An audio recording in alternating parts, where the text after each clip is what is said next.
We have Weinergate #3. Anthony Weiner at it again. Now, I liked Anthony Weiner's comeback just like I liked Elliot Spitzer's attempt to come back. I thought it was great. Anthony Weiner's attempt to come back and run for mayor blew up in his face when there was a second Weiner scandal. And by Weiner scandal, I'm talking about him flashing his wiener through the internet or via text messages or through Twitter or whatever. Just again, there he is, running, saying I learned my lesson. Well, actually, he didn't, and he was doing the wiener thing again. Well, he's at it again. And this time, it's with a Trump supporting blonde in California. It's just bizarre. It's almost like we could entitle this Weiner catfish, it just makes no sense. Of course, this was being used as a political attack. And the political attack was against Hillary Clinton. And this is because Weiner's wife, Huma Abedin, is her second in command, the head of her campaign, and most likely would be her chief of staff if Hillary wins the White House. And with "if" I put quotation marks because it really looks like that's what's going to happen. So would the chief of staff of the White House be able to have a husband who's apparently catfish hunting, looking for every single bizarre person who can out him, that and he just can't stop sending these pictures of his penis all over the place. It's really bizarre and really sad. Well, first of all, right before this revelation came out that Anthony Weiner was doing this, there was an attack on his wife where they were saying that she and her mother are actually, extreme radical Islamists and yada, yada, yada, that they're going to get in the White House and force America to follow Sharia law. Just, bizarre stuff attacking this woman. Now, I looked into it, and I looked at the pictures of Huma Abedin, and, actually, I think they have a point. The Post, New York Post, saying that she's ultra radical.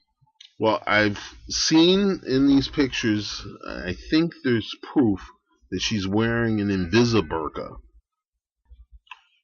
With this Invisaburka, she hides all of her hair and face, except it's invisible so you can see all the hair and face. That's how radical she is. She's wearing an Invisaburka and married to a Jewish guy. It's just bizarre.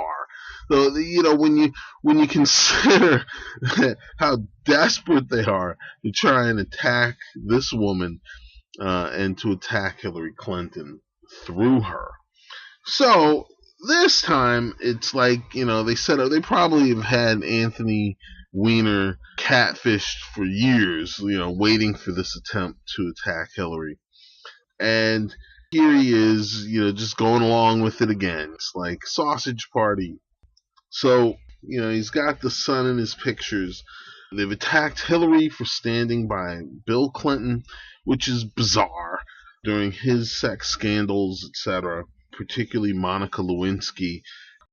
I mean, what woman wouldn't look at Hillary Clinton and say, that's horrible, you should have dumped the guy and gone on Oprah or, gone on a book tour talking about how bad a victim you are, rather than becoming a senator of the United States and, showing how strong you are and harnessing, your husband's political power and campaign prowess and having him help you be in the position of being the first major party female candidate for president to actually be nominated.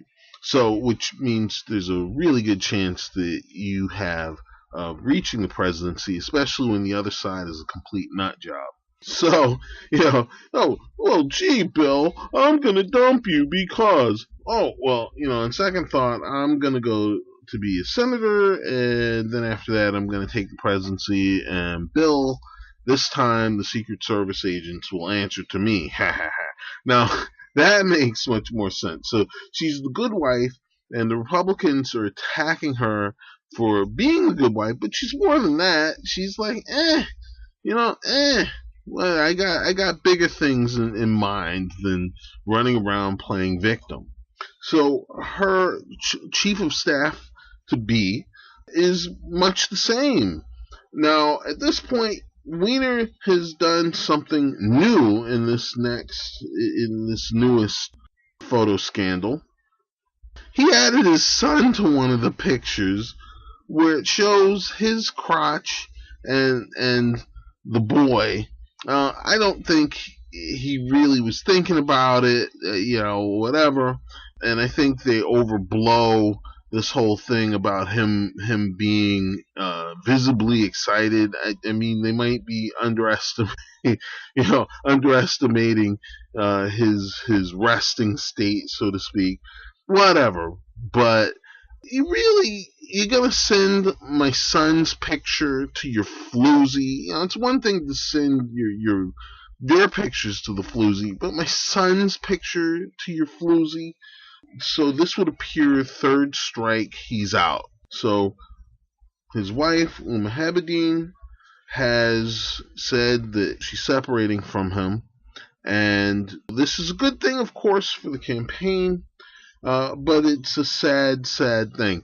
Meanwhile, the Republican candidate, while attacking, this tertiary character, Anthony Weiner, because he could be near classified info, and he's a pervert because he's doing naked pictures.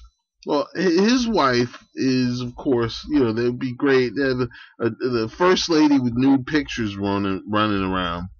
Yeah, it's just there's this extreme bizarreness, desperate disconnect in the Republican Party where they want to play that they are holier than thou and the most pious, and then they also want to say, well, it doesn't really matter because the first lady is running around naked. That's no big deal as long as Michelle Obama covers her shoulders. What absurdity. So, once again, Weinergate III. But Weinergate III is a pretty clear attack on his wife as a sort of, like, they're so desperate for vulnerabilities for Hillary Clinton that they're attacking her aide's husband's indiscretions. Bizarre. As far as Anthony Weiner's concerned, it's so sad to see that he has no self-control. He's really just, it's bizarre. It's almost like he called up the Trump campaign. Hey, could you send me a floozy I can send pictures to? Well, in any case, this is the most absurd political marriage story ever. It's fascinating in its bizarreness that it was mentioned by an actual campaign candidate, meaning Trump.